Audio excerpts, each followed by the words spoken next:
Benar, dia perlu melakukan itu, Benita, dan itu sangat cocok dengan isu partai-partai kecil dan bagaimana menyesuaikannya. Ini memang agak rumit, tapi saya akan membimbing Anda, pemirsa yang budiman, melalui hal ini, karena ini penting untuk memahami pemilu.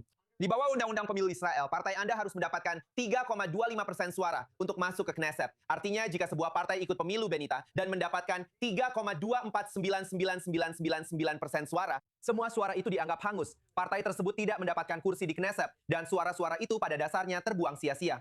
Dan situasi seperti itu pernah terjadi sebelumnya. Dan itu bisa menentukan hasil pemilu, bukan? Jika ada partai di kubu kanan yang suaranya terbuang, itu bisa menggeser hasil pemilu ke blok lain. Jika ada partai di tengah kiri atau kiri yang tidak mencapai ambang batas, itu bisa menggeser hasil pemilu ke kanan.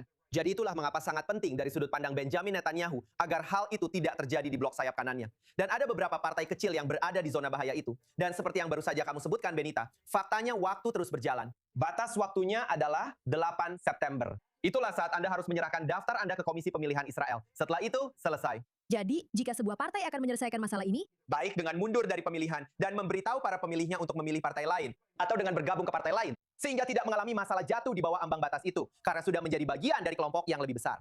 Nah, keputusan itu harus diambil paling lambat 5 September. Jadi Netanyahu berusaha memastikan hal itu tidak terjadi di kubunya. Itu tidak akan terjadi pada partainya sendiri. Mereka jauh lebih besar dari itu. Tapi itu bisa saja terjadi pada partai-partai lain yang akan menjadi mitra penting baginya, agar dia bisa tetap menjadi Perdana Menteri.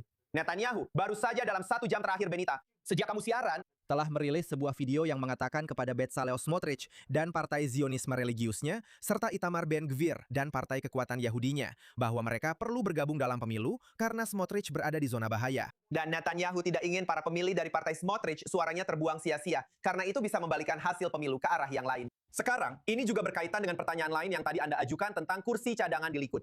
Netanyahu pada dasarnya saat ini memiliki 4 kursi cadangan di Likud yang tidak diperuntukkan bagi orang lain. Posisi itu belum dijanjikan kepada orang lain atau kepada mereka yang menang dalam pemilihan pendahuluan. Jadi bisa dia pakai. Kenapa hal ini berkaitan dengan masalah partai-partai? Nah, dia bisa berbicara dengan Smotrich dan Ben-Gvir dan membawa mereka ke meja perundingan. Ngomong-ngomong, dia mengundang mereka berdua untuk datang dan bertemu dengannya mengenai hal ini dan berkata, "Jika kalian bergabung, saya akan mengambil salah satu orang kalian dan menaruhnya di daftar Likud. Pada dasarnya memperbesar kue, memberi mereka lebih banyak insentif." Bagaimanapun, drama ini membawa kita ke detail-detail kecil. Tapi ini penting untuk memahami bagaimana pemilu akan berlangsung selama 12 hari ke depan. Dan ini penting untuk memahami strategi yang dibutuhkan agar sukses dalam kampanye politik seperti ini. Dan berbicara tentang kampanye politik serta berbicara tentang Itamar Ben-Gvir, sebuah upaya kreatif dari pemimpin sayap kanan ekstrim. Sepertinya dia memang menargetkan kalangan yang lebih muda, karena ada buku anak-anak yang sedang didistribusikan. Bahkan ada versi animasinya juga. Ceritakan lebih lanjut, benar. Buku anak-anak itu. Tapi Benita, jelas anak-anak tidak memilih. Jadi bisa dibilang ini lebih ditujukan untuk para orang tua. Tapi benar, anak-anak Israel mulai sekolah pada 1 September. Dan lihatlah apa yang akan didapatkan oleh sebagian dari anak-anak itu.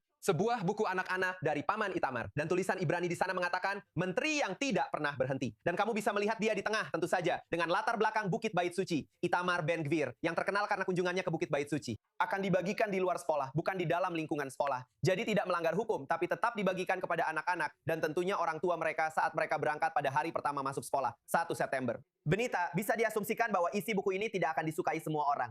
Mengingat posisi Ben-Gvir yang berada di sayap kanan ekstrim spektrum politik Israel. Tetapi ini adalah strategi kreatif dan taktik kreatif dari kampanye pemilihannya. Isinya sendiri belum dirilis. Jadi saya rasa kita semua menunggu dengan penuh penasaran sampai Selasa depan ketika anak-anak kita akan kembali ke sekolah dan mendapatkan hadiah kecil ini untuk dimasukkan ke dalam tas sekolah mereka.